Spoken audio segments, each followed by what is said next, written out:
अच्छा चावला साहब, ये आज तक हम डिसाइड नहीं कर सके कि जिन्ना साहब का विजन क्या था पाकिस्तान के बारे में। ठीक है, ये कंफ्यूजन कभी नहीं हुआ कि नेहरू किस तरह का इंडिया चाहते थे या मौलाना अबुल कलाम, सॉरी, मौलाना मौदूदी किस तरह का पाकिस्तान चाहते थे। तो जिन्ना साहब के विजन के बारे में क्यों इतना कंफ्यूजन है आज तक? 74 साल हो गए हैं। दोनों साइड्स जो है ना, वो उनकी कोटेशंस लेके आ जाती हैं, उनकी तस्वीरें लेके आ जाती हैं। तो why didn't he leave a well defined vision for Pakistan? अशकील साहब, मेरा ख्याल है कि सिर्फ कायद आजम को पढ़ना पड़ता है, या तो अगर हमें साइंसदानों के जो हमारे फिजिक्स और मैथ के एक्सपर्ट हैं उनसे हम कायद आजम की स्पीचेस और स्टेटमेंट्स के तहत भी इनको समझ लें तो उन्हें तो कन्फ्यूजन नहीं नजर आना, जैसे मुझे फिजिक्स की और केमिस्ट्री की समझ नहीं आनी है। रहा आपका अरविंद साहब, मैं आपको पहले जो आपने सवाल किया, यही दिवालियापन है हमारा पाकिस्तान में भी हिंदुस्तान के हवाले से, और हिंदुस्तानियों में भी मालूमात करें प्लीज, लोगों को गुमराह ना करें। मैं वर्ड्स वापस लेता हूं, मैं सिर्फ आपको हिस्टोरिकल रिकॉर्ड करेक्ट कर दूं। मैं आपको, मेरे दो उस्ताजा ने, जहां मैं और शकील साहब पढ़े कायद आजम यूनिवर्सिटी से, उन्होंने पीएचडी की है पाकिस्तान में, कायद आजम भी की है। तो ये जो कहना कि जी जिन्ना पे कोई काम नहीं, मैंने अभी पीएचडी करवाई पंजाब यूनिवर्सिटी में करवाई है कायद आजम पर और जवाहरलाल नेहरू के कंपैरिजन पे। तो ऐसा नहीं है कि जी यहाँ पे कोई क्या थीसिस निकाला आपने फिर?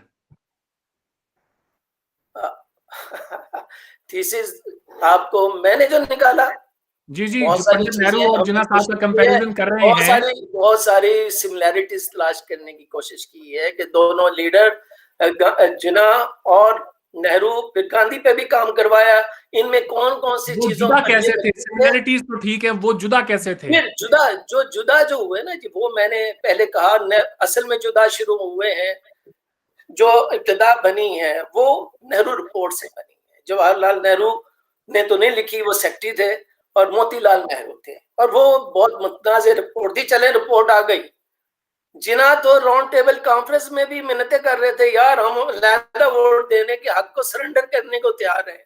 तो गांधी जी गए, तो गांधी इरवन जो पैक्ट करके गए, और वहां पर भी उन्होंने कहा जनाब छोड़िए, हम मुत्तहिदा होकर हिंदुस्तान की आजादी की जंग लड़ते हैं, चले आप हमारे साथ बात करें, ये हमारे मुतालबात मान लीजिए। और मुतालबात भी यूनाइटेड इंडिया के थे। अच्छा, 35 का आजादी की जंग, एक सेकंड सर, एक सेकंड, एक छोटा सा सवाल है। आजादी की जंग में जिन्ना साहब ने तो एक रात नहीं गुजारी है अंग्रेज की जेल में, पंडित नेहरू तो 9 साल रहे हैं। कहां मुआवजना है दोनों का? अच्छा, जो जेल में जाए आप समझते वो बड़ा हीरो है?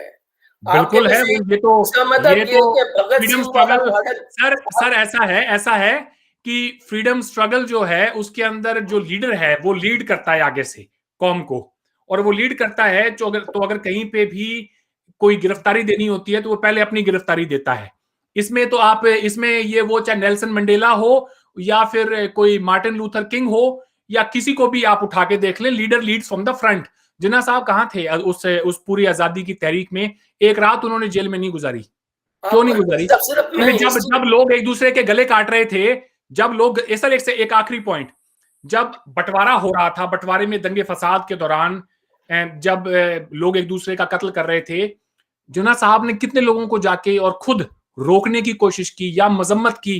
पंडित नेहरू खुद उन बलवाइयों के, दंगाइयों के बीच में जाते हैं, उन्हीं की लाठी छीनते हैं और उनको मारते हैं, दोनों को अलग करते हैं।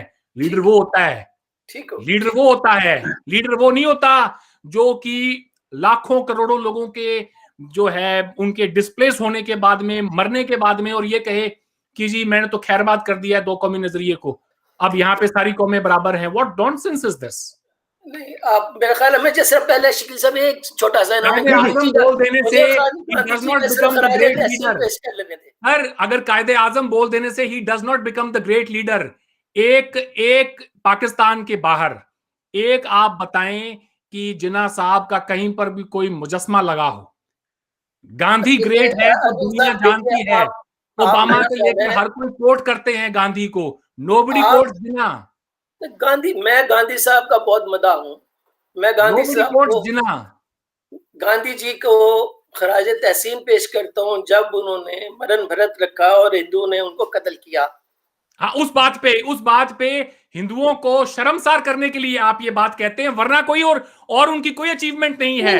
डायरेक्ट एक्शन डे में मुसलमानों हिस्टोरिकल रिकॉर्ड जिन्ना साहब कहाँ थे? जिन्ना साहब का जो समझने की कोशिश थे जब डायरेक्ट एक्शन डे के दौरान जब लोगों का कत्लेआम हुआ? पंडित नेहरू सर पंडित नेहरू और महात्मा गांधी वो लोग थे जिन्होंने अश्कशोई की, जो एक रात मुसलमान के घर में, दूसरी रात हिंदू के घर में। जिन्ना साहब कहाँ थे? बिल्कुल थे, हर जगह थे। मैं बताता हूँ अपने घर में थे। एक बात बताता हूँ, जिन्ना साहब सफर कर रहे थे, एक ट्रेन की पूरी बोगी उन्होंने बुक की हुई थी। लियाकत अली खान साहब ने कहा कि मैं भी इसी में सफर कर लूं आपके साथ। उन्होंने कहा कि नहीं आप पीछे वाली बोगी में जाएं। वो बिठाते नहीं थे आदमी को अपने बराबर में। आप कैसी बातें कर रहे हैं साहब? बंदे को उसकी औकात देखकर तो पास में बिठाते थे। मैं अब जो मर्जी कहिए, सिर्फ आपने कहा ना जिन्ना ने कौन सी कुर्बानी दी। शकील साहब, जिन्ना साहब ने लियाकत अली खान साहब को अपनी बोगी में नहीं बिठाया, क्या ये बात झूठ है? ये सही है, आपको पता। वो शिमला जा रहे थे। शकील साहब आप बताएं। जी, ये खालिद हसन ने लिखा है अपनी किताब में। और चावला साहब, आपने जो बात की ना जी कायदे आजम पे जो थीसिस लिखने की, सर लॉडेटरी थीसिस लिखने की इजाजत है, लेकिन क्रिटिकल एप्रिसिएशन की, क्रिटिसिज्म की गुंजाइश नहीं है। और सर रियाज साहब हैं, आपको पता है ना, प्रोफेसर रियाज साहब, उन्होंने, हमारे मुश्तरका दोस्त थे राणा साहब, उन्होंने हुसैन शहीद सोहरवर्दी पे एमफिल का थीसिस लिखा। और रियाज साहब ने क्या कहा उनको कि राणा साहब, अरशद शमील उनका नाम था, राणा साहब वो जो इंडिपेंडेंट बंगाल वाली स्कीम थी ना सोहरवर्दी की, उसका जिक्र ना कीजिएगा।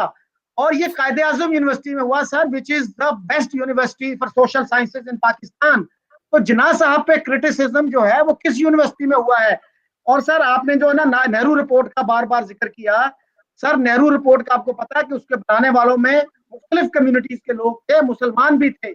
और एक मुस्लिम लीग के इजलास में उसके हक में एक रेजोल्यूशन भी पास हुआ, और रफीक अफजल साहब की किताब में उसका जिक्र मौजूद है, मैं आपको रेफरेंस भेज दूंगा। और सर जिन्ना साहब ने जो 14 पॉइंट दिए उसके जवाब में, उसमें आपको पता क्या क्या चीजें थी? उन्होंने कहा था कि 33% representation for Muslims in centre as well as in provinces. ये कितनी लॉजिकल बात है? एक सूबे में मुसलमान है 14%, एक में 10% है, एक में 20% है, उन सबको 33% दे दो। सेंटर में आपके 23% है, 22% है, वहां भी 33% दे दो। तो फिर सिख कहेंगे अच्छा जी हम 2% है, हमें भी 5% दे दो।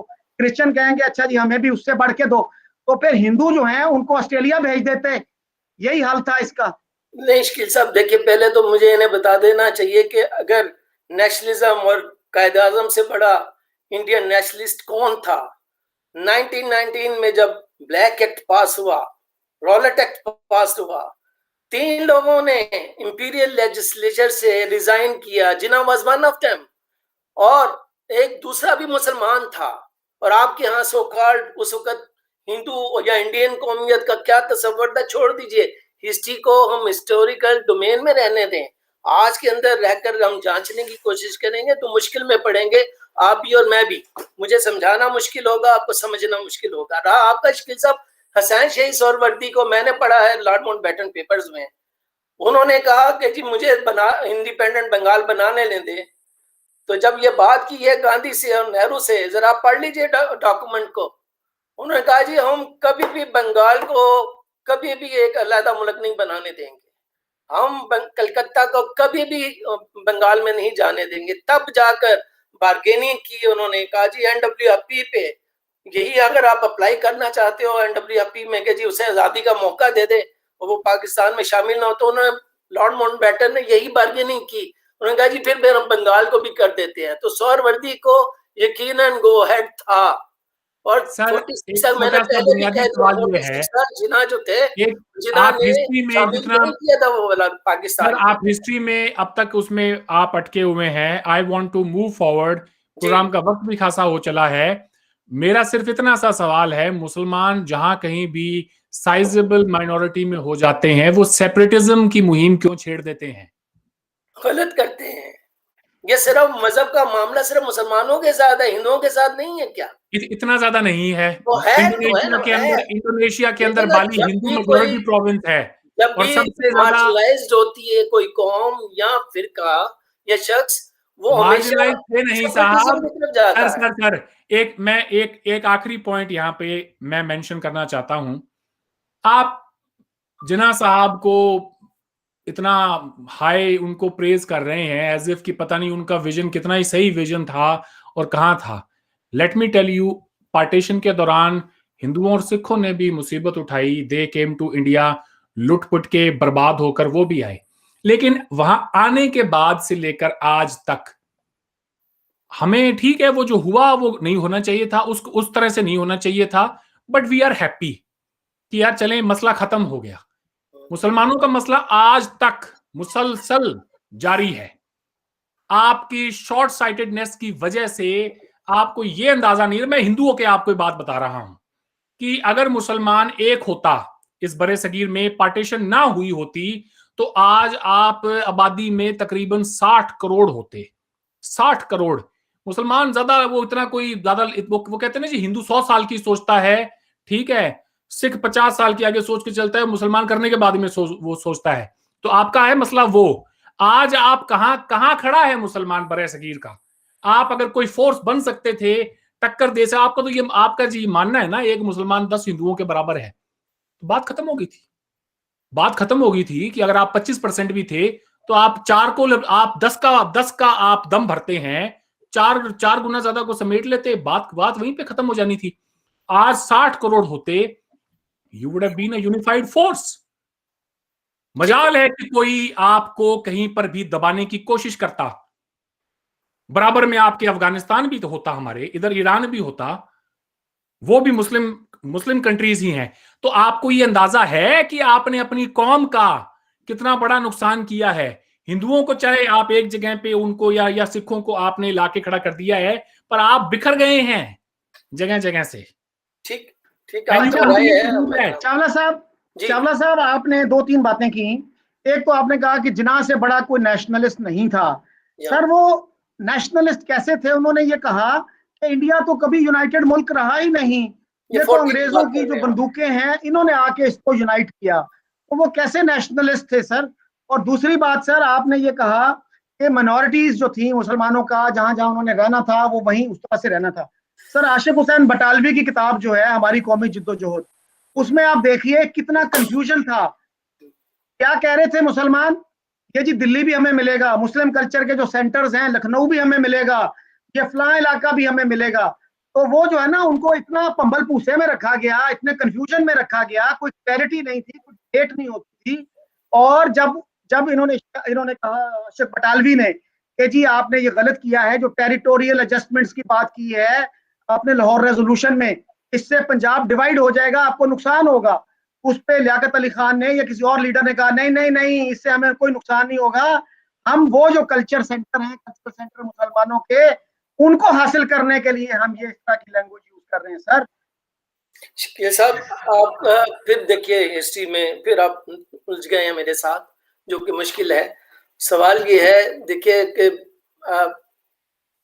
हमें ब्लेम फिर हिंदुओं और सिखों को भी देना पड़ेगा कि जो पंजाब से छोड़ के चले गए, बंगाल से छोड़ के चले गए, उन्होंने भी तो अपने आप को मुश्किल में डाला।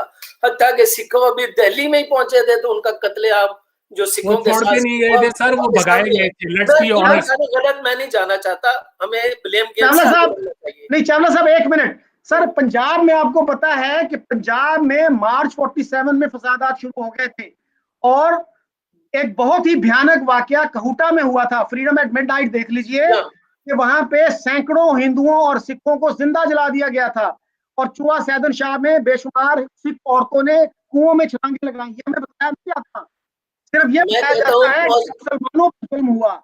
छोड़कर कैसे गए आप? ये कैसे कह सकते हैं छोड़कर गए?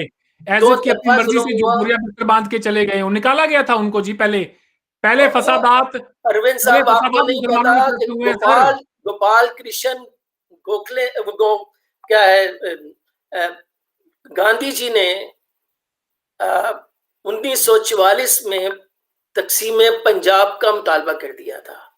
तकसीम बंगाल का मुतालबा कर दिया था, उन्हीं बुनियादों पर, बुनियादों पर। इकबाल चावला साहब, एक आपसे गुजारिश है, आप गांधी जी पे जा रहे हैं बार बार, एज इफ कि गांधी ने पाकिस्तान का मुतालबा किया है। सर, इनका सवाल है कि पंजाब में सन 47 में जो फसादात हुए हैं वो मुसलमानों ने किए हैं, और आप उसका जवाब गांधी जी पर लेके जाएंगे क्या? नहीं, मैं तो कह ही नहीं रहा, ना मुसलमानों ने किए ना हिंदुओं ने किए, वो सारे आतंकवादी थे सारे। ऐसे ये क्या बात हुई, ये क्या बात हुई? सर, डायरेक्ट एक्शन डे किसने किया? मुसलमानों ने किया। मुसलमानों ने किया। पूरे हिंदुस्तान में आग लगी थी क्या? पूरे हिंदुस्तान में अगर आग नहीं भी लगी तो लगाई तो किसकी थी? वो 80% हिंदू थे भाई। और कलकत्ता में सिर्फ एक सूबे में लगी, एक शहर में जंग हुई, पूरे हिंदुस्तान में तो जंग नहीं हुई ना। नोआखली में लगी, बिहार में दंगे हुए, बिहार में दंगे हुए, किसने नहीं किया कंट्रोल? चावला साहब 1 मिनट। सर चावला साहब, आपको पता है कि बंगाल में किसकी हुकूमत थी? वहां पे मुस्लिम लीग की गवर्नमेंट थी, मुस्लिम लीग की गवर्नमेंट थी, और Hussain Shaheed Suhrawardy was the prime minister, उस वक्त प्राइम मिनिस्टर कहते थे उनको। तो सर, हमीदुल हक चौधरी जो पाकिस्तान के फॉरेन मिनिस्टर थे 1955-56 में, उनकी किताब देख लीजिए। वो कहते हैं इसका आगाज मुसलमानों की तरफ से हुआ, लेकिन हिंदूज वर इक्वली प्रिपेयर्ड। तो सर, ये डायरेक्ट एक्शन डे जो किया गया, आपकी हुकूमत है, आपको तो बहुत एहतियात करनी चाहिए थी। आपकी जिम्मेदारी थी कि वहां फसाद ना हो, आपने छुट्टी कर दी, आपने फसादात का रास्ता हमवार कर दिया। मैं कहता हूँ गलत किया, बहुत ही गलत किया। सोहरवर्दी की वजह से तो नहीं हुआ, हिंदू मुस्लिम नफरतें बहुत फैल चुकी थी। इसके समय में फिनोमेना देखना पड़ेगा। वो एक बहाना मिला, चाहे मुसलमानों ने आगाज किया या हिंदुओं ने किया, तो साथ ही बिहार में जो कत्लेआम मुसलमानों को हुआ, जिसपे तो गांधी जी वो रिएक्शन था, जो वेस्ट ईस्ट कलकत्ता में जो कुछ हुआ उसका रिएक्शन था ना सर। तो ये था ना, यही तो हम कह रहे हैं। रिएक्शन आएगा। आपका क्या ख्याल है? रिएक्शन नहीं आएगा? में नजर आता है। आपका क्या ख्याल था? रिएक्शन नहीं आएगा? नहीं आना चाहिए रिएक्शन, यही अभी भी हमें यही करना चाहिए। क्या ख्याल है आपका? नहीं, अभी नहीं। आप ये अच्छा चले, आप बड़ी अच्छी बात कर आपने की है साहब, कि अभी भी ये करना चाहिए। आप ताना मार रहे हैं, लेना है यार। आप ताना मार रहे हैं। एक सेकंड सर, आपके former air marshal Asghar Khan साहब का ये बयान है। वो ये कहते हैं, और जनरल अकबर खान ने भी अपनी किताब रेडर्स इन कश्मीर में भी ये बात लिखी कि वी स्टार्टेड। चले, आप अभी तक हमने इस पूरे प्रोग्राम में 47 तक की बात की है कि 47 से पहले क्या, कौन जिम्मेदार था, क्या था क्या नहीं था। पोस्ट 47 कर लेते हैं। दो भाई थे, नहीं बनी, अलग हो गए, कोई बड़ी बात नहीं है। घर हमारे तो बंटवारा हर घर में होता है, एग्रेरियन सोसाइटी है, हर घर के मुकद्दर में बच्चों का बंटवारा लिखा है। ठीक है, हो गया, दो भाई थे, नहीं बनी, हो गया। उसके बाद क्या हुआ? 48 में आपने जंग करी पहले, and please correct me if I am wrong, 65 में आपने जंग शुरू करी पहले। भुट्टो साहब कहते हैं कि इनको फौजियों को सबक सिखाना जरूरी था, they had to be put in their place. तो उन्होंने झूठा नैरेटिव गढ़ के जी कश्मीर में तो they are up in arms, बस हमारे अंदर घुसने की देर है, जाके बच्चों को मरवा दिया आपने झूठ बोल के। और तब भी ये कहा ऑपरेशन जिब्राल्टर में कि ये तो हमारे लोग हैं ही नहीं। 71 में आपने किया, 99 में आपने किया। तो आप ये बताएं, कौन सी ऐसी जंग है जो इंडिया ने आपके साथ इनिशिएट की है? यानी इस पाकिस्तान को बांग्लादेश मुक्ति बानी या इंडियन फौज ने नहीं करवाया, ये तो अभी रशिया की खुद स्टेटमेंट आ गई। आप कहते हैं कि हिस्ट्री को चाहिए। सर आपने कहते हैं कि हिस्ट्री को, सर आप कहते हैं हिस्ट्री को उसके कॉन्टेक्स्ट में देखना चाहिए। एक तरफ तो आप महात्मा गांधी तक चले जाते हैं कि जी ये ना देखें कि सर मार्च 47 में क्या हुआ, उससे पहले गांधी ने 43 में 46 में क्या कहा, वो भी देखें। मैं तो कहता हूं let me make my point. मुक्ति बाहिनी को इंडियन आर्म्ड फोर्सेस ने ट्रेन किया, आप वहां से देखना चाहते हैं, लेकिन द ग्रेट कायदे आजम ने जो मार्च 1948 में जाके और वहां पे जो स्पीच दी ढाका यूनिवर्सिटी में, उर्दू उनके ऊपर थोपी गई और वहां पहले फसादात हुए, कितने स्टूडेंट्स वहां पे मारे गए। तब से लेकर 71 तक वेस्ट पाकिस्तान ने ईस्ट पाकिस्तान का जो उनका क्या कहते हैं इस्तेसाल किया, व्हाट अबाउट दैट? उनका जो जुल्म किया, what about that? Was that not a factor? क्या आप ये कह रहे हैं कि वो फैक्टर था ही नहीं बिल्कुल भी? एक मिनट सर, चावला साहब, आपने ये फरमाया कि कलकत्ता में जो है ना फसाद, अगर मुस्लिम लीग ने किया तो गलत किया। तो सर बात यही है कि हमें हिस्ट्री ये पढ़ानी चाहिए कि क्या हुआ, क्या था, सच बताना चाहिए। उसी के बाद हम किसी अच्छे नतीजे पे पहुंचेंगे, बैलेंस सोच होगी हमारी। अब अगर उस फसाद का रिएक्शन कहीं हुआ तो नोबडी कैन जस्टिफाई दैट, लेकिन उसका आगाज आपने किया, आपकी जिम्मेदारी थी, आपकी गवर्नमेंट थी वहां पे, आपको बहुत एहतियात से चलना चाहिए था। आप उस जिम्मेदारी से नहीं बच सकते। और दूसरी सर बात आपने जो की है पंजाब के फसादात की, शकील साहब, it's time to move on I think from those issues. 71 पे बात कर रहे हैं। Hamidur Rahman commission report India की रिपोर्ट नहीं है, it was a Pakistani government's report. उसमें ब्लेम किसको किया गया है? आपकी पॉलिसीज को किया गया है। अभी मैंने कुछ हफ्ते पहले ही आपका, शकील साहब, आपका इंटरव्यू देखा था तारिक रहमान साहब के साथ, डॉक्टर तारिक रहमान साहब के साथ। उन्होंने ये कहा कि हाँ, हमारी गलती थी सारी, and it's time that we apologise to the Bangladeshi people.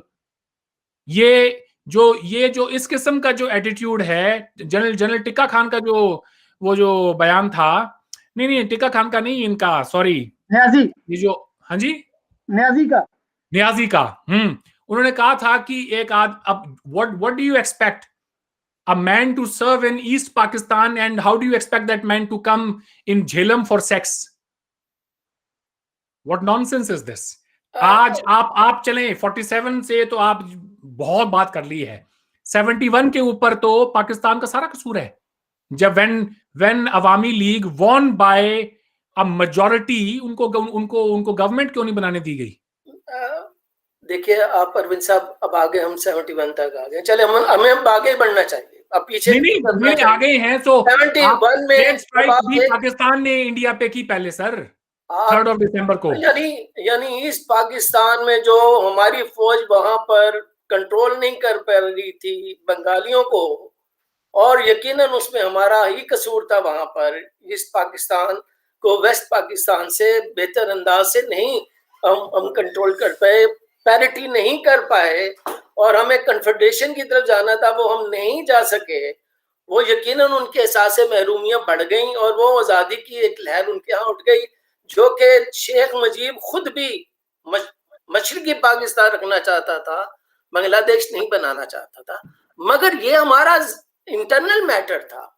जब इंडिया हमारे एक हिस्से में मशरकी पाकिस्तान में इंकर्जन करेगा, वो जाकर, जैसे आप कहते हैं कि जी फाटा से लोग आए और उन्होंने चढ़ाई की, तो जब इंडिया ने की तो उसको भी कंडेम करना पड़ेगा। बेशक वो ईस्ट पाकिस्तानियों को बांग्लादेश बनाने का पूरा हक इंडिया में जो जिन हिंदुओं को पाकिस्तान की आर्मी मार मार के ईस्ट पाकिस्तान से भगा रही थी, जो मिलियंस ऑफ रेफ्यूजीज हैं, आप ये जाके किसी भी ह्यूमन राइट्स वॉच की रिपोर्ट पढ़ लें। इंडिया में 71 के दौरान एक इन्फ्लक्स आया था मिलियंस ऑफ रेफ्यूजीज का, जिनको लेकर आज भी उनकी नेशनैलिटी को लेकर सवाल है। वो आज का भी बहस का मुद्दा है। जब पाकिस्तान के अंदर अफगान रेफ्यूजीज आते हैं तो आप ये समझते हैं कि आपका you are a partner in that problem, और आप चाहते हैं कि आपको टेबल पे बिठाया जाए। आप अफगानिस्तान में अपनी मदाखलत करते हैं। आपका क्या ख्याल है, इंडिया क्यों नहीं करेगा? नहीं, इंडिया को पूरा राइट है। इसलिए तो 9/11 के बाद सबसे पहले इंडिया ने अमेरिका सरकार को कहा था, सरकार आ जाइए, इंडिया के अड्डे भी हाजिर हैं और फजाइया भी हाजिर है, बड़ी सारी चीजें हाजिर है। ऐसा है इंडिया ने हर एक पीस मिशन को साबोटाज पाकिस्तान ने किया है। वाजपेयी साहब आए, उसके बाद और आगे वाजपेयी साहब आए लाहौर वाला किस्सा। शकील साहब, मुझे बहुत सारे आपके सवालात हैं, ये जवाब देने दे। इंडिया ने मदद की, बांग्लादेश बन गया, या बंगालियों ने आजादी हासिल की, बांग्लादेश बन गया। आपने कुछ नहीं किया, तो ये हमारा कसूर था। तो मैं कह रहा हूँ ना, आर्मी ऑपरेशन आपने किया पहले या मुक्ति बाहिनी पहले? गलत हुआ भाई, मैं तो कह रहा हूँ गलत हुआ। हम तो पढ़ाते हैं, पता नहीं आप क्या पढ़ाते हैं।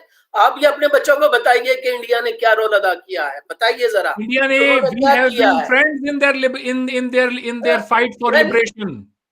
देखिए फिर आपका तो फिर अपना वो आप अपने पैमाने खुद ही बदलते जाएंगे, तो उसमें मैं बहस नहीं कर सकता।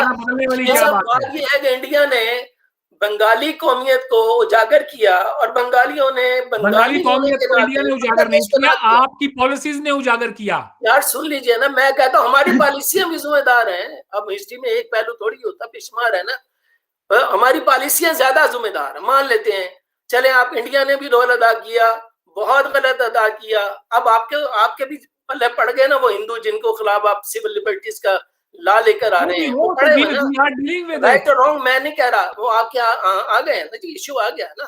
तो आपने भी तो रोल अदा किया, वो आप पर भी आ गया। मैं सवाल ये करना चाह रहा था शकील साहब, कि जो बाज़ औक़ात हमारे साइंसदान हिस्ट्री को इंटरप्रेट करना शुरू कर देते हैं और जो बांग्लादेश के क़याम को कर देते हैं, इंडिया ने बंगाली कौमियत की बुनियाद पर बांग्लादेश बनाया, तो फिर वो कलकत्ता को भी शामिल कर देते ना, सारे बंगालियों को इकट्ठा कर देते। वो जो 1947 में गलती की थी वो 71 में पूरी कर देते, दो कौमी नजरिए की नफी इस तरह कर देते। तो आपका कहना है कि दो कौमी नजरिया अब भी कायम है बांग्लादेश में? नहीं, मैं नहीं कह रहा। हाँ, मैं नहीं कह रहा, वो तो नफी कर दी ना जी। आप कहते हो ना उन्होंने जुबान की बुनियाद पर, कल्चर की बुनियाद पर अलग मुल्क बनाया, तो दो कौमी नजरिए की नफी हो गई।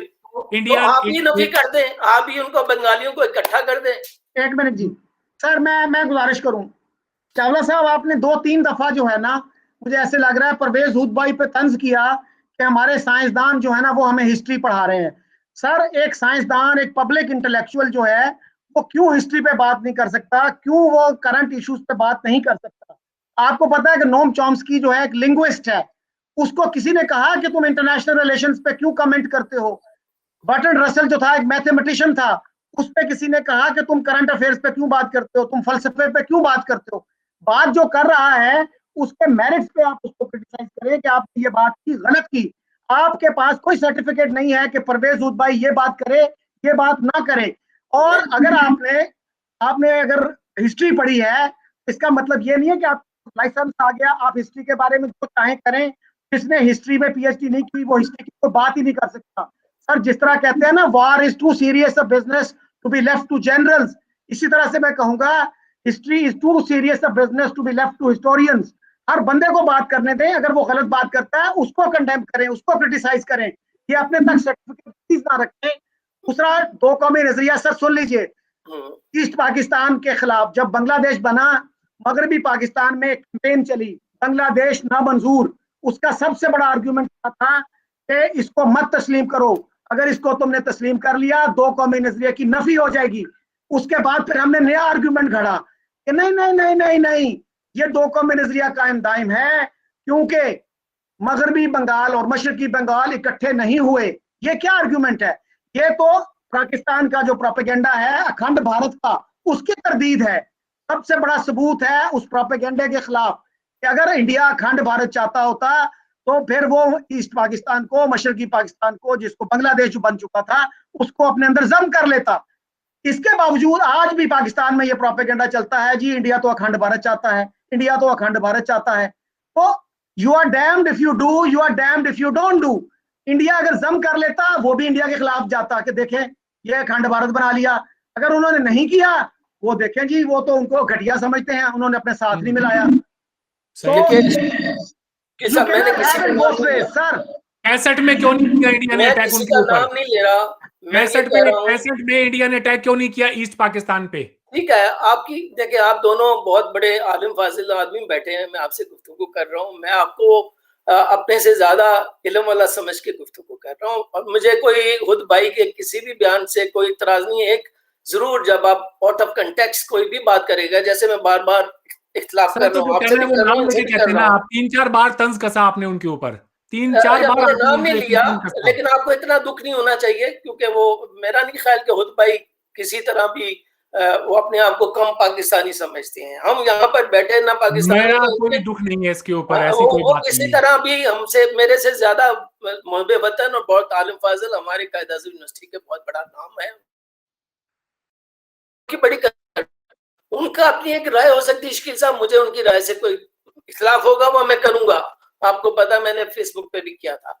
रहा ये कि जो आप बातें कर रहे हैं ना, देखिए 1905 में बंगाल की जब तकसीम होती है तो कांग्रेस का पैरामीटर और हो जाता है, हिंदुओं का पैरामीटर जुबान पर आ जाता है। जैसे डॉक्टर तारक साहब की बात कर रहे हैं, तारक रहमान साहब की बात कर रहे हैं कि जी वो जी जुबान का इशू कायद आजम के होते हुए, जब हम कहते हैं ना 71 में 71 प्योरली आप रीजन और एक आप कहते हैं कि हमारा कल्चर डिफरेंट है, हमारी जुबान मुख्तलिफ है, हम बंगाली हैं और नाम भी बांग्लादेश रखते हैं। हालांकि पाकिस्तान बनाने में इस पाकिस्तान वालों का मेन रोल था।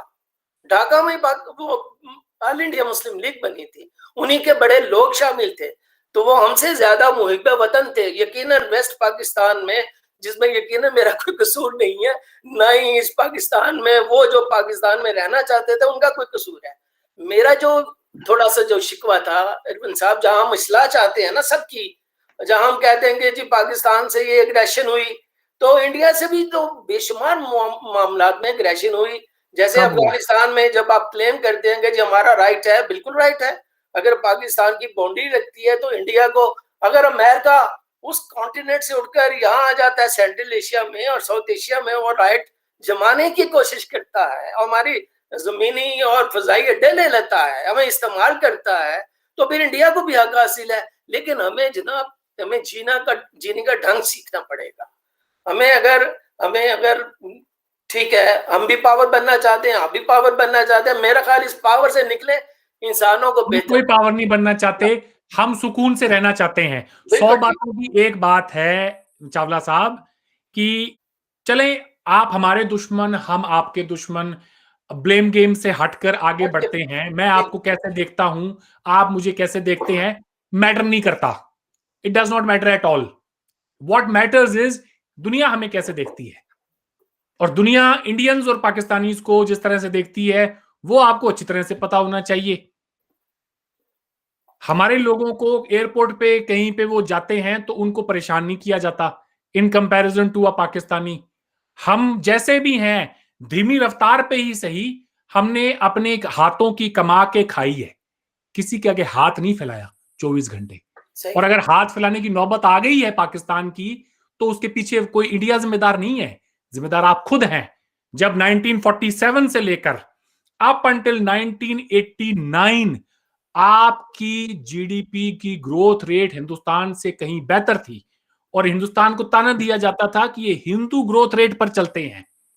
क्योंकि हिंदुओं का जैसे जिस्म बड़ा होता है धीरे धीरे, इनकी ग्रोथ रेट भी वैसी धीरे धीरे ही होती है। देन ये पाकिस्तान की बात बता रहा हूं मैं। शकील साहब होल्ड ऑन। नहीं ये ठीक है, तो ये आप फैक्ट चेकिंग करें। 47 और 89 तक जीडीपी को आप देखिए इंडिया पाकिस्तान की, तो आपसे कहीं ना कहीं गलतियां हुई हैं कि आज आपको कशकोल लेके दुनिया के सामने जाके हाथ फैलाना पड़ता है। ईद हुई जब तब सऊदी अरेबिया ने राइस दिया आपको 19,000 बैग पता नहीं कितने, तब जाके मुल्क में ईद हुई है। गैरत नाम की कोई चीज होती है किसी कौम में कहां, तो 1000 साल तक भुट्टो साहब कह रहे थे कि घास खा लेंगे और ये जंग लड़ेंगे, वो जंग लड़े हालत के खिलाफ, जंग लड़े गुर्बत के खिलाफ, जंग हमसे ना लड़े खुदारा, हम अपनी महदूद में जो कोई भी हमारा बॉर्डर है 47 में जैसा बना वैसा हमें कबूल है, हमें कबूल है। और अगर कोई मुसलमान कश्मीर से खड़ा होकर ये कहता है कि जी मेरा रिश्ता तो ला इलाहा इल्लल्लाह का है पाकिस्तान के साथ, तो फिर जो एक पार्टीशन के दौरान का एक अनफिनिश्ड जो हमारा एजेंडा है वो भी पूरा हो, पूरे मुसलमान भी जाएं। ये मैं पूरे मैं जो है जिम्मेदारी के साथ ये बात कह रहा हूं। अगर मजहब ही वो रिश्ता है जो आप बनाना चाहते हैं, उसकी बुनियाद पर एक है मुस्लिम अक्सरियत स्टेट इंडिया में, और वो आज तक सेपरेटिज्म की ही लड़ाई लड़ रहा है। I don't have a problem if they are a Kashmiri nationalist को राजस्थान का भी हो सकता है, कोई लखनऊ से भी उठ सकता है, कोई साउथ इंडिया से भी उठ सकता है, एज लॉन्ग एज वो अपने हुकूक की बात कर रहा है, it's okay. But the moment you से कि हमारी पूरी की पूरी जद्दोजहद की बुनियाद ही मजहब है, तो फिर बाकी जो 20-25 करोड़ हिंदुस्तान में बैठे हैं वो किस हक से बैठे हैं, ये बहुत बड़ा सवाल है। छोड़ें हम का सर एक सेकंड, हम छोड़ें आप, अब कल को आप कहेंगे जी हम 25 करोड़ को क्यों लें और लें, उनको छोड़ें। खुदारा एक रिक्वेस्ट है, हाथ जोड़ रहा हूं, वो बिहारी मुसलमान जो आपके मुल्क में आके बैठा है 71 की जंग के बाद 50 लाख के करीब है, उन्हें सिटीजनशिप दें। अल्लाह का खौफ करें थोड़ा सा, उन्हें सिटीजनशिप दें। आपने उनको सिटीजनशिप नहीं दी है। और प्राइम मिनिस्टर इमरान खान बात करते हैं हिंदुस्तान के मुसलमानों के हुकूक की, शर्म जिसे कहते हैं ना, शर्म थोड़ी वो करें। उसके बाद वो 2.5-3 लाख बंगाली जो बांग्लादेश में बैठा है, जो बिहारी जो बांग्लादेश में बैठा है, आज भी इंतजार में कि हमें हुकूमत पाकिस्तान यहां से लिफ्ट करके हमें पाकिस्तान लेकर जाएगी, उनको घर लेकर आए। उनको कोई वहां पे फैसिलिटी नहीं है, उनके शिनाख्ती कार्ड तक नहीं बने हैं, उन्होंने जानबूझ के नहीं बनाए हैं अपने, ये कहकर कि हम पाकिस्तानी हैं। तो जिनका दिल पाकिस्तान के लिए धड़कता है, उन्हें पाकिस्तान लेकर जाएं, फिर वो चाहे बंगाल से हो या कश्मीर से हो। ये जो टेरिटोरियल डिस्प्यूट है, इसको मजीद हवा देने से पाकिस्तान का कोई उसमें फ्यूचर नहीं है। जी चावला साहब, आपने बात की तकसीम बंगाल की जो 1905 में हुई, और हमारी हिस्ट्री की बुक्स में यही पढ़ाया जाता है कि इस तकसीम बंगाल से मुसलमानों को बड़ा फायदा हुआ, उसकी वजह से कांग्रेस ने इसकी मुखालफत की। ये तारीख लिखने वाले ये भूल जाते हैं कि जिन्ना साहब उस वक्त कहाँ थे। अगर ये मुसलमानों के मफाद में थी तो जिन्ना साहब ने फौरन उसी वक्त कांग्रेस क्यों नहीं छोड़ दी कि जी ये तो मुसलमानों के खिलाफ काम कर रही है, मैं इस जमात में नहीं रह सकता। और आगा खान की सर आप मेमोइर्स देखें, उनकी ऑटोबायोग्राफी देखें, वो कहते हैं कि उस वक्त हमारा स्ट्रॉन्गेस्ट अपोनेंट जो था वो कौन था, वो मोहम्मद अली जिन्ना था। तो सर हम हिस्ट्री जब तक ऑनेस्टली नहीं पढ़ाएंगे तो देयर इज नो होप। ये इंडिया पाकिस्तान के रिलेशंस इंप्रूव नहीं हो सकते। आप हिस्ट्री पढ़ाएं दयानतदारी के साथ अपनी नौजवान नस्ल को, तो हालात खुद ब खुद ठीक हो जाएंगे। आप डिमोनाइजेशन ना करें, हर इंसान को इंसान समझें और हर एक से अच्छे की तवक्को रखें, दूसरों से अच्छा करें, अच्छी की तवक्को रखें। मेरी तो यही गुजारिश है। आपको फाइनल थॉट्स देना चाह रहे हैं before we conclude please. Arvind साहब ने बड़े स्ट्रॉन्ग वर्ड्स बोले हैं। मैं समझता हूँ कि इतने समझदार आदमी को गैरत वाला, शर्म वाले अल्फाज नहीं इस्तेमाल। मैं आपके लिए नहीं कह रहा हूँ, I am talking about Pakistan. ठीक है, आप जनरलाइज करें, लेकिन जाहिर है कि मैं तो बड़ा एहतराम है मेरे दिल में तमाम दुनिया के बसने वाले इंसानों का, और खासकर जो हिंदुस्तानी हैं उनके साथ। वो तो हमसे बहुत प्यार करते हैं, हम भी उनसे बहुत प्यार करते हैं, ठीक है। और आपका भी बहुत बड़ा एहतराम करता हूँ। इसी तरह शकील साहब आपने जो कहा ना, फिर हम हिस्ट्री में फंस जाएंगे।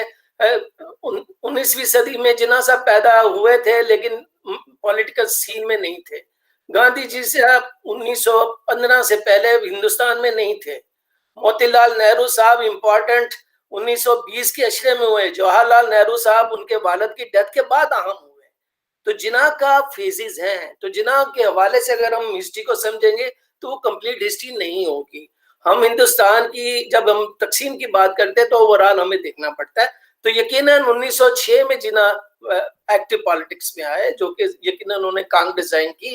फिर उन्होंने 1913 में मुस्लिम लीग ज्वाइन कर ली। अच्छा, फिर जो उनका बेस्ट काम था 1916 में लखनऊ पैक्ट का था। मैं उम्मन बच्चों को पढ़ाते हुए कहता हूँ, मैं अरविंद साहब को भी कहूंगा, ये भी शायद अल्लाह करे हम काश वहां ही हम एक मोहलक हो जाते 1916 के अंदर। वो स्पिरिट जो कांग्रेस ने दिखाई और वो मुस्लिम लीग ने जो दिखाई, अगर वो कायम रहती तो मेरा ख्याल है कि शायद ये जो बार बार हम बंटवारे की बात करते हैं, तकसीम बात करते हैं, वो शायद इस तरह ना आता। अब रहा ये कि आखिरी थॉट मेरी ये है, देखिए हमारे बहुत सारी तल्ख यादें हैं और अच्छी यादें भी हैं। हमें तलाश ये करना है, ये हम यकीनन हम कह सकते हैं कि पाकिस्तान ने यकीनन 9/11 के बाद खासकर जहां पाकिस्तान ने खोया है वहां इंडिया ने पाया है। तो यही मेथड हमने अपनाया था 79 में, जब हमने अपना मुल्क बेचा, अपना ज़मीर बेचा और जिहाद शुरू करवा दिया अफगानिस्तान में, और नतीजतन हमने आप मुल्क को तकसीम करवाया, लोगों को जातों में बटाया, फिरका वारियत में बटाया। यही आपने 9/11 में इंडिया ने वेस्ट की खुशनुदी की खातर, जहां पर उन्हें बहुत सारे बेनिफिट्स मिल गए, जो आप कहते हैं बाहर जाए, मैं खुद देखा इंडिया के साथ बहुत अच्छा उसका सलूक होता है, लेकिन पाकिस्तानियों के साथ, मेरे साथ, यहाँ शकील साहब के साथ शायद नहीं होता, लेकिन चंद लोग होंगे जिनके साथ होता होगा। ऐसे तो मैंने बहुत सारे यूरोपियन भी देखे जिनके साथ बदसलूकी होती है बाहर, हम उस तरफ नहीं जाते। मैं ये कहना चाहता हूँ, इंडिया और भारत में हमें हमारे जो हीरोज हैं, राइट और रॉन्ग, हमारा जिना पाकिस्तान में हीरो है उनकी हम समझते हैं, ये ना किसी को समझ आती है, नहीं आती है, हमें आती है। जिना उर्दू नहीं बोलते थे, उन्होंने तकरीर करते हुए करारदाद लाहौर में इंग्लिश में बात की, लोगों को 1% को समझ आई होगी बात जो वो क्या कह रहे हैं, लेकिन मैसेज क्लियर गया था। उनको पता ही है पश्चिम बंगाल की बात, पश्चिम हिंदुस्तान की बात हो रही है। हम गांधी जी ने को मैं अपना समझता हूँ हीरो है, बहुत बड़ा नाम है। जवाहरलाल नेहरू को बहुत बड़ा नाम समझता हूँ, बहुत उनकी खिदमत है हिंदुस्तान को आजादी दिलाने में। इसी तरह और लोगों की, हमें कोई हर्ज नहीं है, कोई हीरो बनता है तो उसे हीरो रहने दें। जॉर्ज वाशिंगटन जो है एक वक्त में हीरो भी है तो विलन भी है। एक तरफ उसने गद्दारी भी की है अंग्रेजों के खिलाफ, अमेरिका का हीरो भी है। तो शकील साहब, हमें हर एक को जरा मुख्तलिफ टाइम में, टाइम जोन में, टाइम लाइन में देखना पड़ेगा। हम ये समझते हैं आज की मेरा मुद्दा ये है कि हमें ना कोई छोड़ना है ना कोई पाना है, हमें इक्वालिटी की बुनियाद पर यही इश्यू बना तो जिना तकसीम हिंद की तरफ गए थे। ऑन इक्वल फुटिंग में बात कर रहे थे, इक्वल फिटिंग और इक्वल अपॉर्चुनिटीज की बुनियाद पर। इसी तरह जब सॉवरन एंड इंडिपेंडेंट स्टेट्स होती जो है ना, उनको आजाद और खुद मुख्तार फैसले करने का राइट होता है। ये किसी का राइट हासिल नहीं है कि आपकी कमीज फटी हुई है, आपकी गुर्बत है। मैं खुद इंडिया में देख चुका हूँ, करोड़ों बंदे बाथरूम साइडों में कर रहे होते हैं, बाथरूम ही नहीं है, लेकिन मेरे पास वो टाइम नहीं है कि मैं ऐसी गुफ्तगू करूं। अभी कराची 10 नंबर पर आया, सबसे गंदा तरीन शहर पूरी दुनिया में। तो उससे शर्मिंदगी हमें सबको होनी है कि हमारी सारी सलाहियतें जो है एक दूसरे की खामियां और एक दूसरे को नीचा दिखाने में लगी हुई हैं। हमें ये चाहिए एक दूसरे की मदद करें और एक दूसरे की खूबियां बयान करें, जंगों से बचें, नफरतों से बचें और करीब आने के बहाने तलाश करें। और उसका बेहतरीन हल ये होगा कि जो माजी में हो गया, Pakistan is an established reality, वरना तो फिर हिस्ट्री में बैठे बैठे चेंज करूं कि यार होली रोमन अंपायर ही ना बनने देता, होली रोमन अंपायर के टुकड़े भी ना होने देता, तो फिर हिस्ट्री तो नहीं, इस्लाम तो नहीं आनी किसी को समझ। अच्छा चावला साहब, मैं भी थोड़ा सा अगर कंक्लूडिंग उसमें रिमार्क्स में कहूं, सर बात यह है कि हिस्ट्री को जो है ना हमें ऑनेस्टली पढ़ना पड़ेगा, ऑनेस्ट हिस्ट्री लिखनी पड़ेगी। आपने जैसे लखनऊ पैक्ट की बड़ी तारीफ की, आपके इल्म में है सर कि अल्लामा इकबाल ने कंडेम किया है लखनऊ पैक्ट को। उन्होंने ये कहा कि इट वाज अ पिटफॉल, ये गड़ा था जिसमें मुस्लिम लीडरशिप जा गिरी। उसमें क्या हुआ था, पंजाब की रिप्रेजेंटेशन कम कर दी गई थी, बंगाल की रिप्रेजेंटेशन कम कर दी गई थी, और मुस्लिम माइनॉरिटी एरियाज यूपी और बंबई की रिप्रेजेंटेशन उसकी आबादी से बहुत ज्यादा कर दी गई थी। बहरहाल सर, हमारे यहाँ जो है ना, जो ऑफिशियल हिस्टोरियोग्राफी है, उसका मुझे एक ही गाइडिंग प्रिंसिपल समझ में आता है और उसके तहत हिस्ट्री लिखी जाती है, और वो ये है, Hindus are bad guys, Muslims are good guys. तो हमें इस हिस्टोरियोग्राफी से निकलना पड़ेगा, हमें ऑनेस्ट हिस्ट्री बच्चों को पढ़ानी पड़ेगी अगर हम ये चाहते हैं कि हमारी नौजवान नस्ल, हमारी आइंदा नस्लें वो बैलेंस्ड ज़हन हो, रैशनल तरीके से सोचें, लॉजिकल तरीके से सोचें। अगर हम हिस्ट्री को इसी तरह डिस्टॉर्ट करके पढ़ाते रहेंगे तो फिर आप ऐसे सिटीजन्स पैदा नहीं कर सकते तो रैशनल तरीके से सोचें, जो लॉजिकल तरीके से सोचें। अरविंद, आपके final thoughts before we conclude, बहुत टाइम हो गया है। मेरे फाइनल थॉट्स ये है साहब कि एक वक्त में जब आपने अपने बच्चों के हाथ में तलवार थमाई, AK-47 थमाई और ये कहा कि जाओ लड़ मरो वहां पर जिहाद के लिए, और ये वो हिंदुस्तान ने अपने बच्चों के हाथों में कलम थमाई, और ये सिलसिला वो दिन है और आज का दिन है, बदस्तूर जारी है। कश्मीरी पंडित थे, कश्मीर से निकाले गए, दरबदर हुए, निकलने के बाद में वहां से उन्होंने भी कलम उठाई, उन्होंने बंदूक नहीं उठाई। और आज कश्मीरी पंडित पूरी दुनिया में आबाद हैं। वो 6 लाख लोग 91 में जिनको उनके घरों से सिर्फ इस बुनियाद पर निकाला गया कि वो हिंदू थे, वो आज पूरी दुनिया में वो फिर से आबाद हो गए। अब कश्मीर वैली में सिवाय मुसलमानों के और कोई नहीं रहता। कितनी अफसोसनाक बात है कि आज भी वो जंग के माहौल में ही है। डॉन की ही एक रिपोर्ट के मुताबिक भारत के लिए पाकिस्तान से हर साल 5 से 7 हजार हिंदू रवाना हो जाते हैं। हर साल 5 से 7 हजार हिंदू पाकिस्तान छोड़ के इंडिया की तरफ जा रहा है। पाकिस्तान के वजीर आजम, पाकिस्तान के तमाम जो वुज़रा हैं वो बार बार ये बयान देते हैं कि भारत में मुसलमानों का बहुत बुरा हाल है। भाई अगर इतना बुरा हाल है तो जहां 5 से 7 हजार हिंदू जा रहे हैं 50 लाख की आबादी में से, वहां 20-25 करोड़ में से कोई 20-25 तो आए, वो क्यों नहीं आ रहे हैं? होंगे उनको मसले मसाइल, मैं ये नहीं कहता कि नहीं है, लेकिन वो यूरोप जाने के लिए तैयार हैं, किसी और मुल्क में चले जाएंगे। पाकिस्तान कोई नहीं आना चाहता। किसी इंडियन मुस्लिम से पूछ लें कि पाकिस्तान क्यों नहीं जाना चाहते, ये तो मुल्क आपके लिए बना है, वो यहां नहीं आना चाहते। तो ये आपके लिए एक लम्हाए फिक्रिया है। अच्छा, हमारे बच्चों के मुकाबले में, शकील साहब 2 मिनट, हमारे बच्चों के मुकाबले में आप अपने बच्चों को पढ़ाएं ताकि वो वहां पे हम एक दूसरे से कंपीट करें। ऐसा क्यों है कि जब गूगल, माइक्रोसॉफ्ट, इन कंपनीज के सीईओज इंडियंस बनते हैं, पाकिस्तानियों को भी बनना चाहिए। पाकिस्तान का लिटरेसी रेट 60% और इंडिया का 80%। हमने एक साथ ही सफर शुरू किया तो इतना बड़ा गैप क्यों हुआ? सवाल उस पे बनता है। जो बात मैंने सिटीजनशिप की कही, वो बिहारी जो पाकिस्तान में बैठा है पिछले 50 साल से, उसे सिटीजनशिप दें, उसके बाद हिंदुस्तान के मुसलमानों की वकालत करें।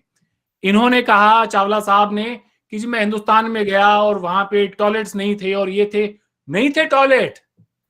हम चाहते तो उसको हम डिफेंड करना शुरू कर देते।